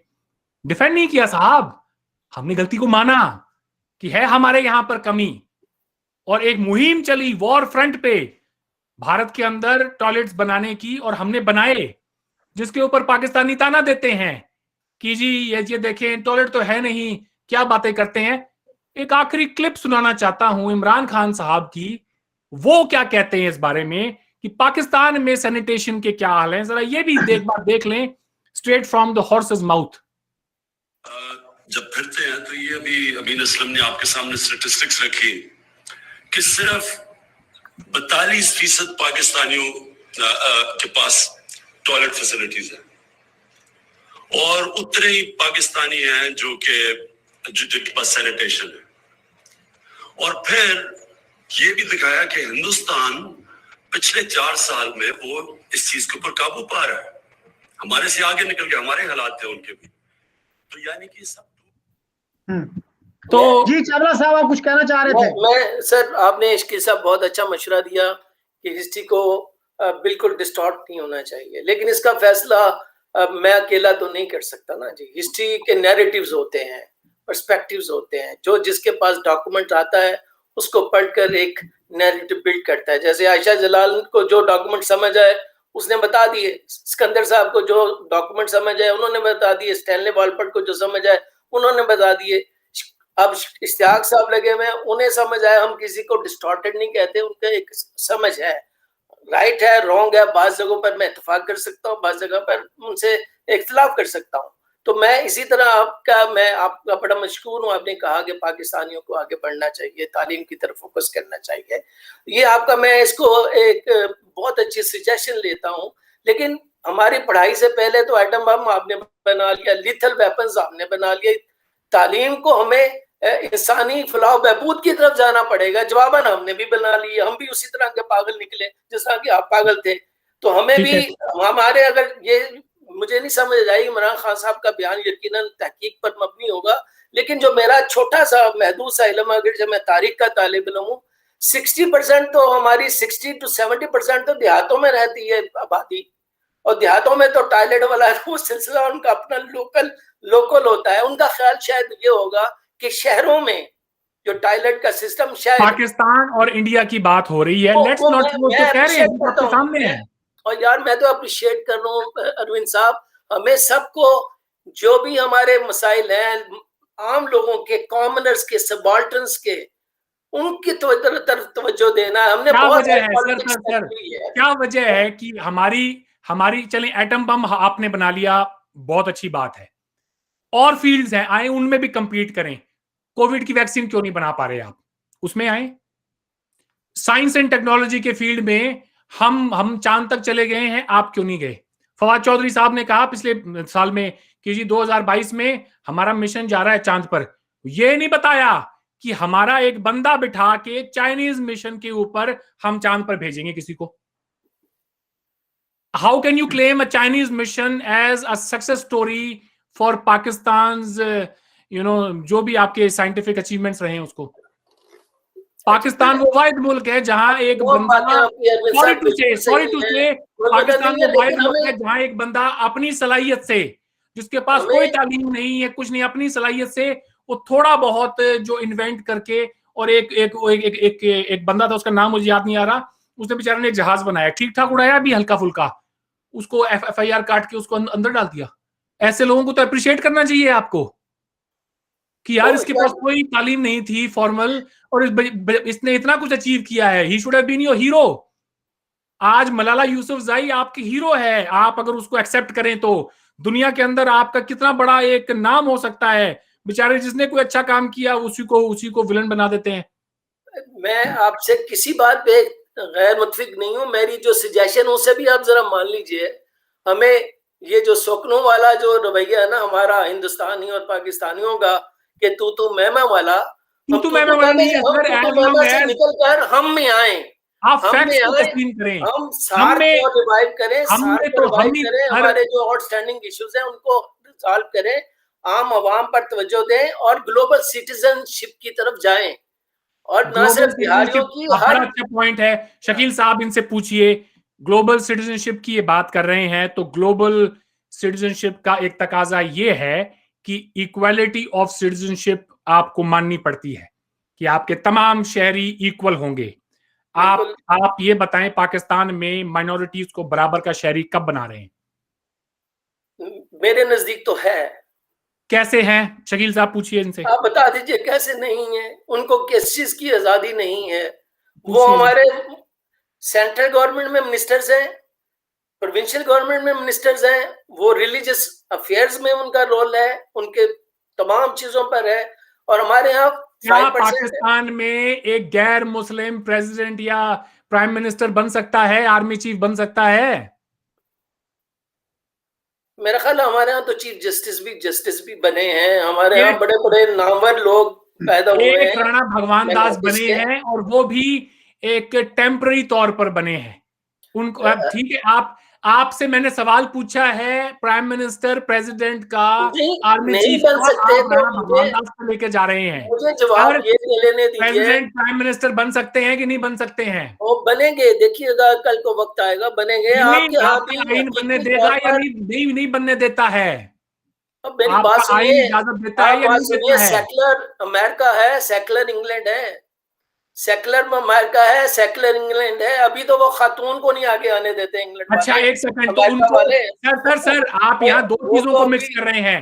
एक मौलाना साहब आए थे हमारे साथ प्रोग्राम में, उन्होंने कहा कि नहीं जी इंडिया में भी जो है प्राइम मिनिस्टर तो नहीं बना। मैंने उनसे, यहाँ दलील ये है कि क्या आपको इंडिया का आईन किसी को रोकता है गैर मुसलमान को बनने के लिए? सर नहीं रोकता है। क्या न्यूजीलैंड का आईन मुझे रोकता है? वो बात और है कि मुझे शायद गोरे ना पसंद करें और मैं ना बनूं, वो एक अलग बहस है। वो बात अमेरिका के अंदर भी हो सकती है, वो बात आप यूके की भी कर सकते हैं। लेकिन सवाल ये है, क्या UK, America, Australia, New Zealand, India का आईन इक्वालिटी ऑफ सिटीजनशिप प्रोवाइड करता है या नहीं करता है? तो जवाब है जी बिल्कुल करता है। क्या पाकिस्तान, सर कैसे नहीं होता? प्रैक्टिकलिटी पे सर आपका तो आप कॉन्स्टिट्यूशनल बेसिस पर लोगों के साथ डिस्क्रिमिनेशन करते हैं। आप अपने आप को तालिबे इल्म कह रहे हैं, कब से बार बार आप इस्तेमाल कर रहे हैं। You should be smart enough to make a differentiation between की एक कॉन्स्टिट्यूशनल डिस्क्रिमिनेशन और एक आउट ऑफ दी, वैसे जाके कि जी कोई बंदा वहां पे आबादी में ही बहुत कम है तो वो टॉप पोजीशन पे नहीं जा सकता। I hope you are not failing to understand the argument here. आपका कॉन्स्टिट्यूशन फर्क करता है? वो करता है, 73 का करता है ना। अच्छा आपका कास्ट देखिए, मुझे फिर बाहर लंबी बहस हो जाएगी। अरे लंबी बहस, अब जहाँ पे 2 घंटे बीत गए हैं वहां पर 15 मिनट और सही, क्या फर्क पड़ता है? चावला साहब देखिए, ये जो है ना, you are trying to confuse the issue with all due respect. एक कॉन्स्टिट्यूशनली सैंक्शनड डिस्क्रिमिनेशन है, और दूसरे हाँ एक सिचुएशन है कि जी आप ये कह सकते हैं वहां नहीं बना। या तो वहां के कॉन्स्टिट्यूशन में ये लिखा होता कि जी औरत नहीं बन सकती, मुस्लिम नहीं बन सकता, वो 2 डिफरेंट सिचुएशन है। इनको फॉर गॉड से डोंट कंफ्यूज देम, ठीक है। हमारे यहाँ अगर आइन में ये ना होता कि जी सदर और वजीर आजम के लिए मुसलमान होना जरूरी है, और वो ना बनते, मुझे पता है it is very difficult, extremely difficult, अब ना भी लिखते कॉन्स्टिट्यूशन में नहीं बन सकते थे, लेकिन आपने इतनी अपनी इनसिक्योरिटी दिखाई, आप इतने इनसिक्योर हैं कि आप 4% आपके जो नॉन मुस्लिम्स हैं उनसे खौफ खाते हैं कि यार वो कहीं सदर ही ना बन जाए, वजीर आजम ही ना बन जाए। तो बहुत सारी पोजीशंस ऐसी हैं जिनका आपने आइन में नहीं लिखा, लेकिन वहां तक भी नहीं नॉन मुस्लिम पहुंच सकता। आज तक हमारा एक चीफ सेक्रेटरी मुझे बता दीजिए जो नॉन मुस्लिम हुआ हो। सैसल चौधरी ने मुझे खुद बताया कि मैं एयरफोर्स में मेरी तरक्की नहीं हुई क्योंकि मैं क्रिश्चियन था। There are so many examples. आपने सर भगवान दास की बात की, भगवान दास की बारी आ रही थी सिंध के चीफ जस्टिस बनने की, उसको एक दिन के लिए चीफ जस्टिस नहीं बनाया गया, फौरन सुप्रीम कोर्ट भेज दिया गया। यहाँ पे भी वो जब एक्टिंग चीफ जस्टिस बने, एक साहब जो थे शाहिद औरंगजेई साहब, वो फौरन कोर्ट में पहुंच गए जी इस्लामिक रिपब्लिक में एक नॉन मुस्लिम चीफ जस्टिस नहीं हो सकता। This is how you inspire confidence in your minorities. तो सर इनको मानिए, आप ओपन माइंडेड आदमी हैं, आपको एक्सेप्ट करना चाहिए इन चीजों को। और सर लास्ट करूं, राजेंद्र सरीन साहब एक इंडियन थे जो पाकिस्तान में बड़ी इंटरेस्ट लेते थे, पाकिस्तान को वॉच करते थे, उन्होंने एक किताब भी लिखी है द पाकिस्तान फैक्टर। उनका एक मैंने लेक्चर इस्लामाबाद के एक होटल में सुना, एक अच्छा सेमिनार था।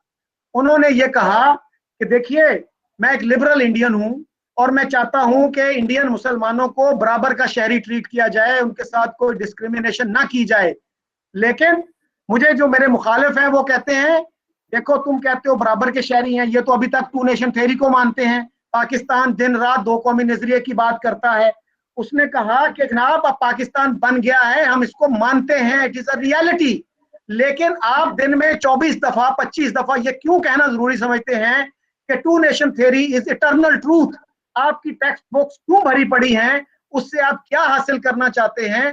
क्या पाकिस्तान में अब भी आप 2 कौमें समझते हैं या एक कौम है, पाकिस्तानी कौम है? तो ये कंफ्यूजन जब तक हमारे जहन से दूर नहीं होगा हम कोई तरक्की नहीं कर सकते, हम किसी के साथ बराबरी की सतह पे मामला नहीं कर सकते। हमारे अंदर इतना ज्यादा कंफ्यूजन मौजूद है। तो बातें करनी है आपके और अरविंद साहब के सवाल में। कॉन्स्टिट्यूशन बनते रहते हैं, अमेंडमेंट्स होती रहती है। 73 के कॉन्स्टिट्यूशन में प्रेसिडेंट और प्राइम मिनिस्टर वाला ये जो क्लाज आई है, ये यकीनन इसको रिव्यू करने की अच्छी जरूरत है। और वो अगर हम रिव्यू करें तो बहुत जो सो कॉल्ड हम पर क्रिटिसिज्म होता है पाकिस्तान पर, वो शायद वो गुंजाइश न रहे। बाकी आपसे मैं इत्तेफाक करता हूँ। मैं तो ये कहना चाहता हूँ कि क्यों नहीं मिनॉरिटीज को पूरा राइट है कि वो हमारे हाईएस्ट पोजीशंस में जाएं और उनको इक्वल अपॉर्चुनिटीज मिलनी चाहिए जब हम बात करते हैं। यही वो विजन थी जिना की जो मैं कहता हूँ। अच्छा, तो दूसरा जो आपने कहा ना टेक्स्ट बुक, फिर शकील साहब गामा बीए वाली किताब को आपका अगर आप टेक्स्ट बुक समझते हैं, आप अगर किसी हिस्टोरियन या पॉलिटिकल साइंटिस्ट की किताब को नहीं पढ़ते हैं और जिसमें हम लोग ये कहते हैं कि जनाब जिस दिन पाकिस्तान बना 2 कौमी नजरिया खत्म हो गया। 2 कौमी नजरिया ये था कि जनाब हम ये हिंदुस्तान में 2 कौमें हैं, इन इलाकों में हम अक्सरियत में हैं, हमें यहाँ पर मुल्क बनाना है। और जो जिन्होंने 11 सितंबर की जो तकरीर की थी, हिंदुस्तान में जो मुसलमान हैं वो हिंदुस्तानी रहे, पाकिस्तान में जो गैर मुस्लिम है वो पाकिस्तानी बने, ये विजन थी। हमारे यहाँ कोई 2 कौमी नजरिया आज मौजूद नहीं है। अगर है तो हिंदुस्तान के किसी मुसलमान में है या कश्मीर में है, तो उसका जिम्मेदार पाकिस्तान में मैं तारीख का तालिब इल्म नहीं हूँ। ये जिम्मेदार आपके करिकुलम का ये हिस्सा है। आपका वजीर आजम जब हलफ लेता है तो वो कहता है कि मैं 2 कौमी नजरिए की सालमियत के लिए, उसके तशख्खुस को बरकरार करने, उसको मैं वहां पे रखने के लिए जद्दोजहद करता रहूंगा। हाउ कैन यू से? मेरे लिए नई खबर होगी, लेकिन मैं तो जो तारीख पढ़ता हूँ या पढ़ाता हूँ, हमारे कॉन्सेप्ट बड़े क्लियर हैं। को ले ले, सिकंदर साहब को ले ले। आपको अंदाजा है सर, एक सवाल शकील साहब, एक सवाल, क्या आपको अंदाजा है कि जब आप ये कहते हैं आप चाहे जितना मर्जी उसको कहें, 2 nation theory is part of मुतालिया पाकिस्तान, इंग्लिश में जिसको आप पाकिस्तान स्टडीज कहते हैं, बकायदा उसको डिटेल में पढ़ाया जाता है, हर स्कूल, हर कॉलेज, यूनिवर्सिटी में पढ़ाया जाता है। जब आप ये कहते हैं कि पाकिस्तान में, जब आप ये कहते हैं कि 2 कौमी नजरिया, हिंदू अलग कौम है, मुसलमान अलग कौम है, तो क्या आपको एक बार ये ख्याल नहीं आता कि यार मेरे अपने मुल्क में जो हिंदू रहते होंगे वो कैसा फील करेंगे जब मैं उनको जब हम क्लास में ये चीज पढ़ाएंगे? आपको ये सोच में नहीं आता कि इसका बैकलैश हमारे अपने मुल्क में, हमारी अपनी कम्युनिटी पे कितना होगा? रियली? क्या इंडिया ने मुसलमानों को, आपको सर इतना बता दूं, अगर हम चाहते, सर एक सेकेंड, अगर हम चाहते तो हम 65 की जंग और ये सारी जंगें अपने बच्चों को पढ़ा सकते थे। हमारे करिकुलम में डाल देते। जो तारीखदान है वो तारीख के पैमाने में पढ़ाते हैं, नहीं पढ़ाई जाती, नहीं पढ़ा सकते। तारिक रहमान साहब ने शकील साहब को खुद कहा कि मैं गया हूं, मैंने एनसीईआरटी का सारा सिलेबस देखा है, वहां नहीं पढ़ाया जाता हमारे स्कूलों में। बात यह है साहब, the point I am trying to make, अगर हम 65 की जंग, 47 के बारे में और ये सारा बढ़ा चढ़ाकर वहां पे अगर हम दिखाते, उसका असर हमारी मुस्लिम कम्युनिटी पे भी होता। जो चीज आज हो रही है, एक तरह से हमारा एक दूसरे के साथ में जो एतमाद धीरे धीरे खत्म हो रहा है, वो 70 साल पहले ही हो गया होता। वो 70 साल पहले ही हो गया होता। कुछ तो वजह रही होगी कि हम 70 साल का वक्त हमने गुजारा है, जैसा भी है ठीक ठाक गुजारा है आपके मुकाबले। एक काफिर है, दूसरा मुसलमान है, हमारे दरमियान तो अगर कोई दंगा हो भी जाए तो एक हद तक मुनासिब भी है, जस्टिफाई भी कर सकते हैं उसको कि जी ये तो है ही 2 अलग अलग कौमें। आप मुसलमान होकर एक दूसरे को मार रहे हैं साहब, कौन सी बात कर रहे हैं आप? कौन से 2 कौमी नजरिए की बात कर रहे हैं? यहाँ पे आपका हर मस्जिद का मौलवी देवबंदी के नजदीक बरेलवी काफिर है, बरेलवी के नजदीक देवबंदी काफिर है, दोनों के नजदीक शिया काफिर है, तीनों के नजदीक अहमदी काफिर है। बाबा कर क्या रहे हैं आप? पाकिस्तान बनाते वक्त कह देते कि यहाँ पे एक ही मकतबे फिक्र के लोग रह सकते हैं, फिर पता चलता कि कितने जफरुल्लाह खान आपके लिए लड़ने वाले होते या कितने मौलाना मौदूदी होते। थोड़ा इंसान को हकीकत पर बेस्ड बात करनी चाहिए। सारी चीजें आप पर भी अप्लाई हो सकती है, मैं बहस पे लंबा नहीं जाना चाहता। अच्छा, तो हमने तो कह दिया ना, हमारा तो काफिर मुसलमान का हमारा मसला है। आपने तो बुद्ध मत को नहीं रहने दिया यहाँ पर, उन्हें तो पता नहीं 7 समुंदर पार छोड़ दिया। जेनिस की सारी नस्लकुशी कर डाली है आपने अपने हिंदुओं के आजाद हिंदुस्तान की बात कर रहा हूं, कहां चले गए हैं? मेला लगवा दिया। कहां नस्लकुशी की है? जैन आज भी रहते हैं हमारे यहाँ पे, बातों में नहीं जाना चाहता। बुद्धिस्ट है पाकिस्तान में, इंडिया में बुद्धिस्ट हमारे यहाँ इशू है, हमें शर्मिंदगी है, नहीं होना चाहिए, मगर वो हिंदुस्तान में भी है और पूरी दुनिया में। पहले क्या हुआ सुने, कनाडा में 12 उस खबीस ने इस्लामिक फोबिया के तहत मार दिया मुसलमानों को, पाकिस्तानियों को। वो भी तो एक रिलीजियस फनाटिसिज्म है ना, वो हर जगह पर है। हमें मानना पड़ेगा तमाम जगह के। किस खबीस की बात कर रहे हैं? और आप मैंने शर्म का लफ्ज इस्तेमाल किया, आपको उसमें प्रॉब्लम हो रही थी, आप खबीस पर आ गए हैं। अच्छा, मैंने उसको कहा है, पहले मुझे नहीं पता कौन से जैन की बात कर रहे हैं, कौन से बुद्धिस्ट की बात कर रहे हैं। मेरे आबाओ अजदाद ने 47 से पहले बड़े जुल्म ढाए होंगे। मैं सन 47 के बाद के हिंदुस्तान की बात करता हूं। मैं सन 47 के बाद के हिंदुस्तान की बात करता हूं। दलाई लामा को भारत ने ही उनको अपने यहां पर पनाह दी, इतनी दी कि धर्मशाला पूरा शहर, वो रीजन आज तिब्बतन से भरा हुआ है। ईच एंड लोकल जो वहां के लोग थे, लोकल कल्चर वहां से वैनिश हो गया, टिबेटन कल्चर हावी हो गया और हम लोगों ने उसको भी कबूल किया है। अच्छा, आज दुनिया के अंदर दलाई लामा जब कहीं जाते हैं, मैं ये गोरों से कहता हूं, मेरे यहाँ पे आए थे 2006 में, यहाँ आए थे। I used to work in hotel at that time, तो पार्ट टाइम जॉब कर रहा था अपनी। तो मैंने उसको कहा, गोरे को, मैंने कहा तुम्हें पता है दलाई लामा के पास कहाँ की सिटीजनशिप है? वहां गोरों का हुजूम आया हुआ था उनको देखने के लिए, दुनिया भर से लोग आए हुए थे, पूरे दुनिया से फोन कॉल्स आ रहे थे। तो गोरे ने कहा कि मुझे नहीं पता। मैंने कहा मेरे हिंदुस्तान में रहते हैं वो, हमारे हिंदुस्तान ने उनको पनाह दी जिनको दुनिया में किसी ने पनाह नहीं दी, हमने उनको पनाह दी। क्या बात करते हैं साहब, क्या बात करते हैं आप अपने मुल्क में रहने वाले बंगालियों को, बिहारियों को, जो आपके मुल्क में बैठे हैं 50 साल से, उनको सिटीजनशिप नहीं दे रहे हैं, चले गए हैं सन 47 से पता नहीं 400 साल 500 साल पुरानी बात पे। ये टॉपिक इंडिया पाकिस्तान का है। आज हम आज के इंडिया और पाकिस्तान की बात कर रहे हैं। बिहारियों को सिटीजनशिप क्यों नहीं देते हैं, आप बताएं। मैं तो बिल्कुल हक में हूं, दें। नहीं, हक में तो बहुत कुछ है, सिटीजनशिप क्यों नहीं देते हैं? क्या वो मुसलमान नहीं है?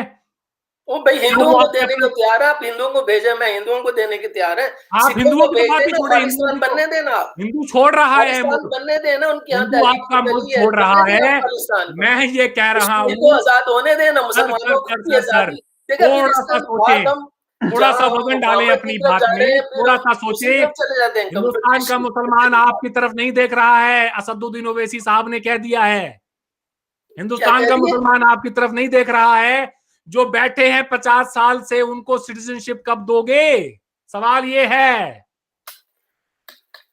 देंगे। अच्छा, देंगे जी। हाँ चावला साहब, आपने जो बात की है ना जी कि हिस्ट्री के डिफरेंट पर्सपेक्टिव्स हैं, भले हों डिफरेंट पर्सपेक्टिव, लेकिन उनमें नफरत पढ़ाना वो एक डिफरेंट चीज है। और आपको इल्म होगा कि राजीव गांधी और बेनजीर के दौर में एक एग्रीमेंट हुआ था कि एक दूसरे की जो टेक्स्ट बुक्स हैं, Pakistani experts Indian text books देखा करेंगे, इंडियन जो है वो पाकिस्तानी टेक्स्ट बुक्स देखा करेंगे। उसमें जमात इस्लामी के एक बंदे ने पार्लियामेंट में हंगामा कर दिया कि जी ये क्या एग्रीमेंट किया है इस हुकूमत ने कि हिंदू हमारी किताबें अप्रूव किया करेंगे। तो वो पीपल्स पार्टी वाले ने बजाय इसके कि वो इसको एक्सप्लेन करता, उसने कहा नहीं नहीं नहीं नहीं, हम किसी हिंदू को इजाजत नहीं देंगे कि वो हमारी टेक्स्ट बुक्स को आके अप्रूव करे।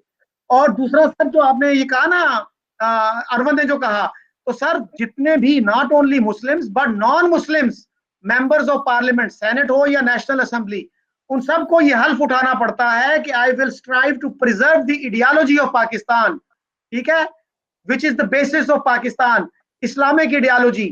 वो आप नॉन मुस्लिम से भी ये हल्फ उठवाते हैं कि ही और she will strive to preserve. तो इन चीजों को आपने कहा कि आप इसके खिलाफ हैं कि जी ये सदर और वजीर आजम जो हैं ये ओहदे मुसलमानों के लिए रिजर्व कर दिए गए हैं। तो सर क्या इस वक्त पाकिस्तान में कोई ऐसी तहरीक है, ऐसे लोग हैं, ऐसी कोई पॉलिटिकल पार्टी है तो कहती हो कि आइन में ये अमेंडमेंट होनी चाहिए और ताकि हम सारे शहरी बराबर हो जाएं? कोई 2-4 लोगों के नाम ले सकते हैं आप जो कहते हो कि हाँ जी इसमें तरमीम होनी चाहिए? साहब मैं तो चूंकि ना तो पॉलिटिकल एक्टिविस्ट हूँ, मैं तो एक स्टूडेंट हूँ, हिस्ट्री को समझने की कोशिश करता हूँ। जो आपने कहा ना, आइन जो है ना वो बनते रहते हैं, तरमीम होती रहती हैं, वो उनके लिए स्पेस एंड टाइम का फिनोमेना होता है। इवन आप देख लें जो अमेरिकन आइन बना है, अमेरिकन आइन में कितनी अमेंडमेंट्स हो चुकी हैं। ब्रिटिश का तो आइन है ही नहीं, रिटन है ही नहीं, उनके तो एक्ट्स हैं, वो एक्ट्स आते रहते हैं। वो एक्ट्स आप ज्यूज को वो 1858 में इक्वल सिटीजन, वो भी इक्वल सिटीजन नहीं, वो उनको वोट देने का हक देते हैं। 1829 में वो कैथलिक्स को हक देते हैं। तो गोया कौमें जो हैं वो ग्रो करती हैं, वो सेल्फ क्रिटिसिज्म में जाकर अपने आप को इम्प्रूव करने की कोशिश करती हैं। इसी तरह अगर इंडिया ने आइन में इक्वल सिटीजनशिप की जो कॉन्सेप्ट दिया है, जो आइडियोलॉजी दी है, दैट्स वंडरफुल। और अगर अमेरिका के आइन में है या और आइन में है, मैं कह रहा हूँ प्रैक्टिकल शेप भी देखना पड़ेगी। हमारे यहाँ 73 से पहले, शकील साहब आप भी जानते हैं, कौन सी आइन में मुसलमान के लिए ये शर्त थी कि वो वजीर आजम होगा? 73 में हुई ना, वो एक मूवमेंट चली हुई थी रिलीजियस मूवमेंट चली थी, उसी मूवमेंट की वजह से मार्शल लॉ भी लगा, आपको पता है। तो लेकिन एक मूवमेंट ये भी चली हुई है हमारे यहाँ, बहुत एक तबका मौजूद है जो समझता है कि जहां जहां कबाहते हैं, जहां जहां कॉन्स्टिट्यूशनली हमें लोगों को एम्पावर करना है, अकलियत है, या हमारे अपने लोग मुसलमानों के भी हैं, उनको भी एम्पावर करना है, तो जरूर करना चाहिए। अच्छा चावला साहब, इसमें थोड़ा सा ना एक मुझे लगता है लॉजिकल फैलेसी है आपकी बात में। आप मिसाल दे रहे हैं बर्तानिया की या फ्रांस की, सर वहां पे अगर 2 सदियां पहले, 3 सदियां पहले एक चीज अच्छी चीज हुई, ठीक है, देर से हुई, अच्छी चीज की उन्होंने, आपने यहाँ रिवर्स एग्जांपल दे दी कि 73 से पहले ये डिस्क्रिमिनेशन नहीं थी, तो हमने तो सर फिर रिवर्स गियर लगाया हुआ है। एक चीज 73 से पहले नहीं थी, हमने 73 में आके वो इंट्रोड्यूस कर दी। और सर ये आइन में जो तरमीम होती है ना, ऑटोमेटिकली नहीं होती, उसके लिए तहरीक चलानी पड़ती है, लोगों को एजुकेट करना पड़ता है। मुझे आप ये बताइए, इस वक्त पाकिस्तान में कितने लोग हैं, आप एकेडमिक है माशाल्लाह, आप कह रहे हैं जी मुझे उसका पता नहीं। सर एकेडमिक्स ही तो कौम का ज़हन बनाते हैं। आपने अगर अपने स्टूडेंट्स को ये कहा होता कि ये ज्यादती है गैर मुस्लिमों के साथ, तो आज कितने स्टूडेंट्स ये बात कर रहे होते। तो एक एकेडमिक को एक सोशल एक्टिविस्ट भी होना चाहिए। जी आप हिस्टोरियन भी हैं, तो हिस्ट्री का कोई एग्जाम्पल दें कि पिछले 70 साल में कितने लोगों ने इसके लिए आवाज उठाई। फिर 70 साल में चले गए, मैं 73 की बात कर रहा हूँ। आपने खुद ही कहा कि 89 तक तो पाकिस्तान इंडिया से आगे था। तो जीडीपी ग्रोथ रेट में आगे होने का मतलब ये नहीं है कि वो कॉन्स्टिट्यूशनल बेसिस पे भी आगे था। देखिए, मैं बहुत सारी चीजों में पाकिस्तान आगे था, बहुत सारी चीजों में इंडिया आगे है। मैं ये समझता हूँ, yes I think you are dodging the question here. नहीं, मैं उसी जवाब की तरफ आ रहा हूँ। मुझे जवाब देंगे तो मैं आना ना होगा। मैं चावला साहब यहाँ पर बैठे भी तो एक अवेयरनेस क्रिएट कर रहे हैं ना हमने। आपका क्या ख्याल है कि हम क्लासेस में, अपने दोस्तों में, अपने सर्कल में रहते हुए, अपनी लिमिटेशंस के अंदर रहते हुए, जहां जहां हमें मौका मिला, I am not political leader, मुझसे पूछिए ये प्रॉब्लम है पाकिस्तानी के साथ। सर ये प्रॉब्लम है पाकिस्तानी के साथ कि वो अपने मुल्क में रहते हुए भी वो हर बात ऑफ कैमरा तो बहुत कुछ कह जाते हैं, ऑन कैमरा कहने में उनको झिझक होती है कि वो, अब इन्होंने भी कहा कि हमारे लिमिटेशंस में रहते हुए, आप मुझसे कहें, मुझसे पूछे कोई भी बात, ऐसा तो नहीं है कि मैं आज बाहर बैठा हूं कि मैंने इंडिया जाना नहीं है, मैं हर वो बात कह सकता हूं जो मेरे दिल में है, और उस बात के लिए मेरे सर के ऊपर कोई फौजी अफसर आके नहीं खड़ा होगा कि तुमने ये बात कल रात को क्यों करी। हिंदुस्तान के अंदर जब मैं जाऊंगा, सरेआम सबके सामने आपका जो सवाल है उसका जवाब दे सकता हूं, कोई मुझे माइकल लाल इस बात पर रोक नहीं सकता है। एक आखिरी पॉइंट मैं अपनी तरफ से मेंशन करना चाहता हूं, कभी कभार मैं सोचता हूं शकील साहब, चावला साहब, पाकिस्तान को खैर क्यों नहीं पड़ रही। इसकी कोई तो वजह होगी। एक वजह यह है कि माओ बहनों की जब असमतें लुटी हों, ऐसे में तो चाहिए था आने वाले वक्त में अपनी नस्लों को बताते कि मेरे बच्चों, हमसे जो गलती 47 में हुई, हमसे जो जुल्म हुआ और हम पर जो जुल्म हुआ, आओ मिलकर कसम खाएं कि ये दोबारा ना होने देंगे कभी।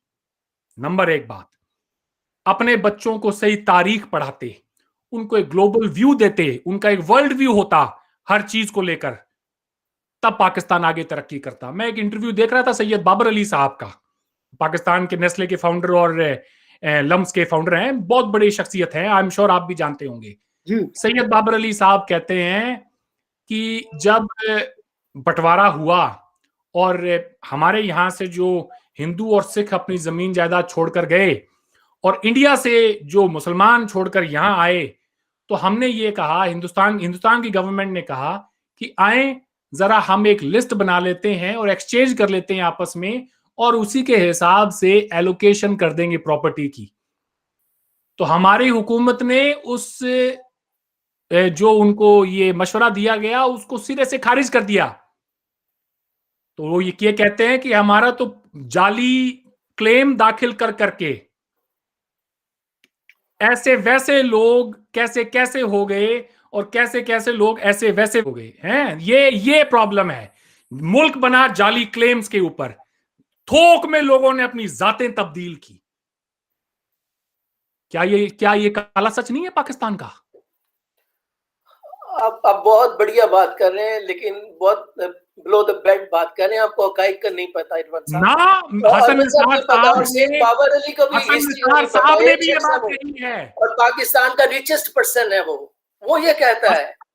वो खानदानी रईस थे, वो खानदानी रईस थे।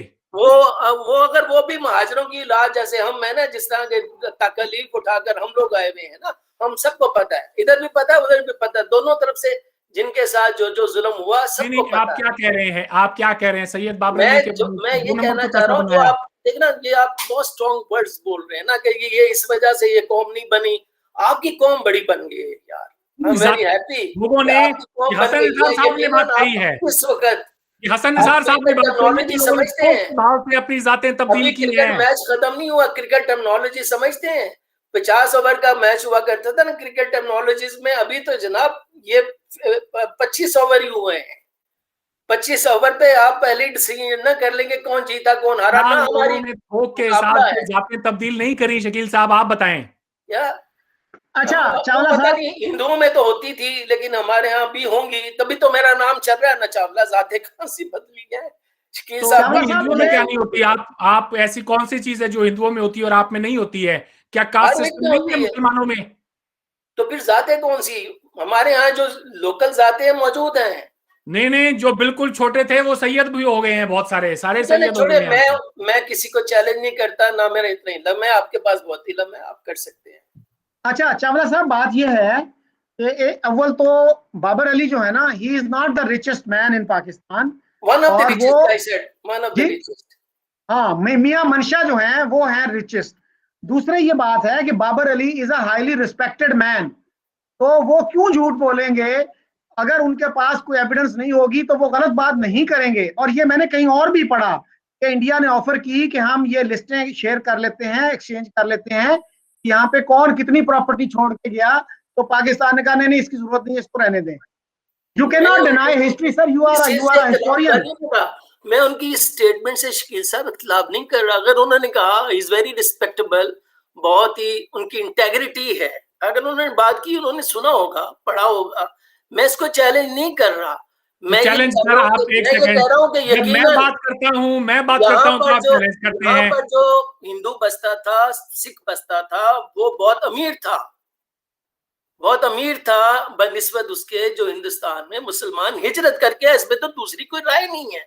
लेकिन ये जो आप कहना कि जो वो लिस्ट कर देते, देखे जो मूवेबल प्रॉपर्टी थी वो तो हमने देने से, लॉर्ड माउंटबेटन ने कहा सरदार पटेल को, जनाब इनको आपके पास 6 प्रिंटिंग प्रेस है, हिंदुस्तान को हम तकसीम कर रहे हैं, एक प्रिंटिंग प्रेस जिना को दे दे, इनके पास टाइप करने के लिए वो नहीं है, वो चीजें नहीं है।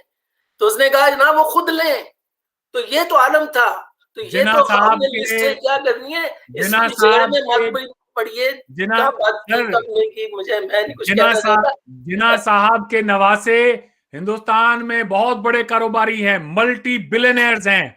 वो इतने अमीर हैं कि आप क्या पाकिस्तान का कोई एक बिजनेसमैन आप बताएं 22 करोड़ में से कि जो वाडिया फैमिली से ज्यादा अमीर हो? क्या बात करते हैं सर आप? हो गए, मैं तो कह रहा हूँ आप अपने टॉप के 5 रिचेस्ट लोगों को मिला ले तो भी वाडिया साहब के पांव की जूती के बराबर नहीं है। अच्छा चावला साहब, जिना साहब के नवासे हैं। अगर हिंदुस्तान में इतनी नफरत होती तो उनके नवासे यहाँ बहुत बड़े कारोबारी नहीं होते।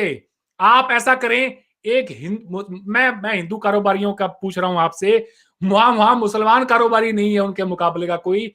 आप ये बताएं साहब, कोई आप किसी भी फील्ड में देखें, चाहे वो साइंटिस्ट हो, डॉक्टर्स हो, बड़े बड़े जो है हमारे यहाँ के राइटर्स रहे हो, पोएट्स हो, मुसलमान हर शोबे में आगे है, हर शोबे में आगे है। होगा जितने, मुझे कोई शक नहीं है। शाहरुख खान ना सिर्फ हिंदुस्तान का बल्कि दुनिया का अमीर तरीन एक्टर है। दिलीप साहब की जो इज्जत हिंदुस्तान में है वो इसलिए नहीं है कि वो कोई जी मुसलमान है और ये है वो, हम उनमें कोई हम जो है फर्क नहीं रखते। आपको इसी बहाने, चले बात इतनी लंबी हो चली है, एक और वाकया आपको बता दूं। कारगिल की जब जंग होती है तो वाजपेयी साहब दिलीप साहब को बुलाते हैं साथ में और दोनों मिलकर साथ में बैठ के फोन करते हैं मियां साहब को। दिलीप कुमार सेज टू नवाज शरीफ, मियां साहब ये आपने क्या कर दिया है? क्या आपको अंदाजा है कि आपके इस कदम से हमारे ऊपर, भारत के मुसलमानों को किस तरह से यहां पर देखा जाएगा? हमारा ख्याल नहीं आया आपको ये काम करने से पहले? दिलीप कुमार ने कहा था नवाज शरीफ को। बिल्कुल ठीक थोड़े साहब, मैं आपको अगर प्रेस कॉन्फ्रेंस दिखाऊं यहां पर सरताज अजीज साहब की और मेजर जनरल राशिद कुरैशी साहब की कारगिल के वॉर के दौरान, वो जो चीज आवाज में, अपने वीडियो में, अपनी आवाज में जो चीज ऑन रिकॉर्ड हो जाती है उसको कोई झुठला नहीं सकता। शेमलेसली दे डिनाइड कि ये हमारे लोग नहीं है जिनकी डेड बॉडीज हिंदुस्तान दिखा रहा है, ये उनके अपने लोग हैं, कश्मीरी मुजाहिदीन हैं, लोकल हैं। आपने अपने सोल्जर्स की डेड बॉडीज लेने से इनकार कर दिया। कैसा मुल्क होगा वो? हमने उनको बाइज्जत दफन किया है हमारी अपनी पहाड़ियों में। आपको ये भी एक, आई डोंट नो अगर ये बात आपको पता है या नहीं। नहीं, बिल्कुल पता है। आप कुलभूषण को तो ले लीजिए वापस, उसको कुलभूषण पहली, अच्छा चलें, ये भी बड़ी अच्छी बात आपने कर दी। फिर हम गलत रास्ते चल रहे हैं। एक कुलभूषण जाधव है आपके पास, एक कुलभूषण जाधव है, for the sake of the argument मान लेते हैं कि वो एक इंडियन स्पाई था, मान लेते हैं। आप हिंदुस्तान के ऊपर एक के बाद एक मुसलसल जंगें हम पर करें, यहां पर दहशतगर्दी करें, आपका क्या ख्याल है? हम में वो सलाहियत नहीं है कि हम भी वहां पे जाकर स्पाई भेज सकें? वो तो हमने 71 में देखी है सलाहियत आपकी, वो तो हम बलोचिस्तान में भी देखते हैं सलाहियत। एक अभिनंदन छोड़ा है आपने, पूरा पाकिस्तान गिनाता है, एक अभिनंदन छोड़ा है। हमने 93,000 पाकिस्तानियों को बिठा के खिलाया है यहाँ पर। जनरल सैम मानेकशॉ बताते हैं कि मैं जब लाहौर गया, गवर्नमेंट हाउस में मेरा इस्तकबाल हुआ, वहां पर कुछ फौजियों के घर वाले मुझसे मिलने आए और वो ये कहते हैं कि जनरल साहब हमने सुना है कि आपके फौजी जो हैं वो जमीन पर सोते हैं और हमारे बच्चों को आपने बेड दिया हुआ है। सैम मानेकशॉ कहते हैं, या बात सुने आप, वो माँ बाप उन फौजियों के कहते हैं कि अगर हमें आइंदा बाद कोई आके ये कहेगा कि हम हिंदू हमारा दुश्मन है और वो हमारे ऊपर बुरा, हमारा बुरा सोचता है, हम उनकी बात कभी नहीं मानेंगे। क्या बात करते, एक अभिनंदन और 93,000 लोगों को आपने मुश्किल से मुश्किल 2 हफ्ते नहीं रखा होगा, उसे हमने कई महीनों तक बिठा के खिलाया है। मैं तो चाहता हूँ अभिनंदन, मेडिकल फैसिलिटीज उनको दी गई सारी। आप क्या बात करते हैं साहब, क्या बात कर रहे हैं आप? एक अभिनंदन पे अटके हुए हैं आप, एक कुलभूषण जाधव पे अटके हुए हैं। Let me tell you this, मैं आपको ये बात जाते जाते बता दूं, मैं आज का हिंदुस्तान बहुत बदल गया है। हमारे इस हुकूमत के आने के बाद क्या हुआ है क्या नहीं हुआ है वो मैं नहीं जानता, मगर मैं इतना जरूर जानता हूं कि अब हमने मार खाना बंद कर दिया है। अब अगर कोई वहां से आएगा दहशतगर्दी करने के लिए, उसको माकूल जवाब उसी के अंदाज में दिया जाएगा। ये नेशनल इंडियन माइंडसेट हो गया है आज। अच्छी बात है, अच्छी बात जी। हाँ। अच्छा जनाब, तो कंक्लूड करने से पहले मैं सर एक फैक्ट बता दूं। इस वक्त जनूबी एशिया का सर चावला साहब, the richest Muslim in south Asia is not from Pakistan, he is not from Bangladesh, और हमारा मीडिया उसका जिक्र नहीं करता, लेकिन उनका नाम है अजीम प्रेम जी। उनको कहते हैं कि आईटी इंडस्ट्री का वो जार है इंडिया का, यानी बादशाह है इंडिया की आईटी इंडस्ट्री का। लेकिन इस तरह की खबरें हमारे मीडिया में जगह नहीं पाती, क्योंकि हम इंडिया के मुसलमानों के बारे में जो नेगेटिव खबर आती है उसी को हाईलाइट करते हैं, वो हमारे लिए अच्छी खबर होती है। तो इसी के साथ सर मैं आप दोनों से इजाजत चाहता हूँ। इकबाल चावला साहब और अरविंद सहारन, मैंने बहुत आपका वक्त लिया, बहुत बहुत शुक्रिया आप दोनों का। आपका शुक्रिया।